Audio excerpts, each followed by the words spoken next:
ನಮಸ್ಕಾರ ಸ್ನೇಹಿತರೆ.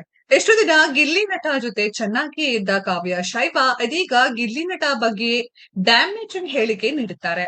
Fun toss ನಡೆಯುವಾಗ ಗಿಲ್ಲಿ ಹೆಣ್ಮಕ್ಕಳ ಜೊತೆ ಬೆಳೆದಿಲ್ವಾ ಎಂಬ ಮಾತು ಕಾವ್ಯ ಬಾಯಿಂದ ಬಂದಿದೆ. ಕಾವ್ಯ ಮಾತುಗಳು ವೀಕ್ಷಕರಿಗೆ ಬೇಸರ ತರಿಸಿದೆ. ಬಿಗ್ ಬಾಸ್ ಕನ್ನಡ 12 ಕಾರ್ಯಕ್ರಮ ಆರಂಭದಿಂದಲೂ ಗಿಲ್ಲಿ ನಟ ಕಾವ್ಯ ಶೈವ ಮಧ್ಯೆ ಉತ್ತಮ ಒಡನಾಟ ಇದೆ. ಗಿಲ್ಲಿ ನಟನಿಗೆ ಸರಿ ತಪ್ಪುಗಳನ್ನ ಕಾವ್ಯ ಶೈವ ಹೇಳಿದ್ದಾರೆ. ಈಗ ನೋಡಿದ್ರೆ ಗಿಲ್ಲಿ ನಟ ಬಗ್ಗೆ ಕಾವ್ಯ ಶೈವ ಡ್ಯಾಮೇಜಿಂಗ್ ಸ್ಟೇಟ್ಮೆಂಟ್ ಕೊಟ್ಟಿದ್ದಾರೆ. ಸೂಪರ್ ಸಂಡೇ ವಿತ್ ಸುದೀಪ್ ಸಂಚಿಕೆಯಲ್ಲಿ ಕಿಚ್ಚ ಸುದೀಪ್ ಫನ್ ಟಾಸ್ಕ್ ಕೊಟ್ಟಿದ್ದಾಗ ಕಾವ್ಯ ಶೈವ ಡ್ಯಾಮೇಜಿಂಗ್ ಸ್ಟೇಟ್ಮೆಂಟ್ ಮಾಡಿದ್ದಾರೆ. ಅದು ವೀಕ್ಷಕರಿಗೆ ಕೊಂಚ ಇಷ್ಟವಾಗಿಲ್ಲ.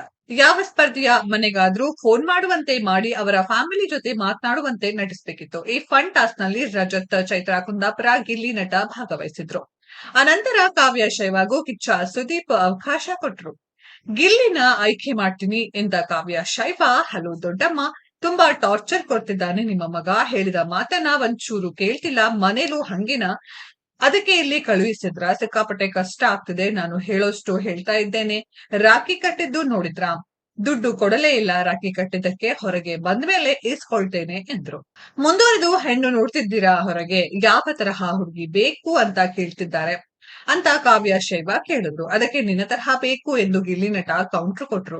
ನಿಮ್ಮ ಅಮ್ಮನಿಗೆ ನನ್ನ ತರಹ ಬೇಡವಂತೆ, ನನ್ನ ತರಹ ಮಗಳು ಇದ್ದರೆ ಸಾಕಂತೆ ಎಂದು ಕಾವ್ಯ ಹೇಳಿದಾಗ, ನಿನ್ನ ತರಹ ಬೇಡ, ನೀನೇ ಬೇಕು ಅಂತ ಅವರು ಹೇಳ್ತಾ ಇರೋದು ಅಂತ ಹೇಳಿ ಗಿಲ್ಲಿ ನಟ ಮತ್ತೆ ಹೇಳಿದ್ರು. ಆಗ ಏನು ಅಂತ ಬುದ್ಧಿ ಕಲಿಸಿದ್ದೀರಾ ಅವನಿಗೆ? ಒಂಚೂರು ಹೆಣ್ಮಕ್ಳ ಹತ್ತಿರ ಹೇಗೆ ಮಾತಾಡ್ಬೇಕು ಅಂತ ಗೊತ್ತಿಲ್ಲ. ಲಿಮಿಟ್ ಕ್ರಾಸ್ ಮಾಡಬಾರ್ದು ಅಂತ ತಲೆಯಲ್ಲಿ ಬುದ್ಧಿನೇ ಇಲ್ವಲ್ಲ. ಹೆಣ್ಮಕ್ಳ ಜೊತೆ ಬೆಳೆದಿಲ್ವಾ ಅಮ್ಮ? ಅವನು ಅಕ್ಕ ಇದ್ದಾರ? ಆದ್ರೂ ನೋಡಿ ಲೈನ್ ಕ್ರಾಸ್ ಮಾಡಿ ಮಾತನಾಡೋದನ್ನ ಬಿಡೋದೇ ಇಲ್ಲ ಅವನು ಎಂದು ಬಿಟ್ಟರು ಕಾವ್ಯ ಶೈವ. ಈ ಮಾತು ವೀಕ್ಷಕರಿಗೆ ಹಿಡಿಸಿಲ್ಲ. ಮತ್ತೊಂದು ಆಕ್ಟಿವಿಟಿಯಲ್ಲಿ ಗಿಲ್ಲಿ ನಟನಿಗೆ ಎಮ್ಮೆ ಫೋಟೋವನ್ನ ಕಾವ್ಯ ಶೈವ ಹಾಕಿದ್ರು. ತುಂಬಾ ವಿಷಯಗಳಲ್ಲಿ ಗೈಡ್ ಮಾಡುತ್ತಿರುತ್ತೇನೆ. ಇವತ್ತಿಗೆ ಸ್ಟಾಪ್ ಮಾಡ್ಬೇಕು ಅಂತ ಡಿಸೈಡ್ ಮಾಡಿದ್ದೇನೆ. ಯಾಕಂದ್ರೆ ಏನು ಚೇಂಜಸ್ ಆಗಿಲ್ಲ. ಏನು ಹೇಳಿದರೂ ಗಿಲ್ಲಿಗೆ ನಾಟೋದೇ ಇಲ್ಲ ಎಂದು ಕಾವ್ಯ ಹೇಳಿದ್ದಾರೆ. ಕಾವ್ಯ ಅವರ ಈ ಮಾತುಗಳನ್ನ ವೀಕ್ಷಕರು ಖಂಡಿಸುತ್ತಿದ್ದಾರೆ. ಸ್ನೇಹಿತರೆ, ಈ ಒಂದು ಸ್ಟೇಟ್ಮೆಂಟ್ ಬಗ್ಗೆ ನಿಮ್ಗೆಲ್ಲ ಏನ್ ಅನ್ಸುತ್ತೆ ಅದನ್ನ ಕಮೆಂಟ್ ಬಾಕ್ಸ್ ಅಲ್ಲಿ ಕಮೆಂಟ್ ಮಾಡಿ. ಈ ವಿಡಿಯೋ ಇಷ್ಟ ಆಗಿದ್ರೆ ಲೈಕ್ ಮಾಡಿ, ಶೇರ್ ಮಾಡಿ, ಚಾನೆಲ್ ನ ಸಬ್ಸ್ಕ್ರೈಬ್ ಮಾಡಿ, ಪಕ್ಕದಲ್ಲಿ ಇರೋ ಬೆಲ್ ಐಕಾನ್ ನ ಹಿಟ್ ಮಾಡಿ. ಮುಂದಿನ ವಿಡಿಯೋದಲ್ಲಿ ಭೇಟಿಯಾಗೋಣ.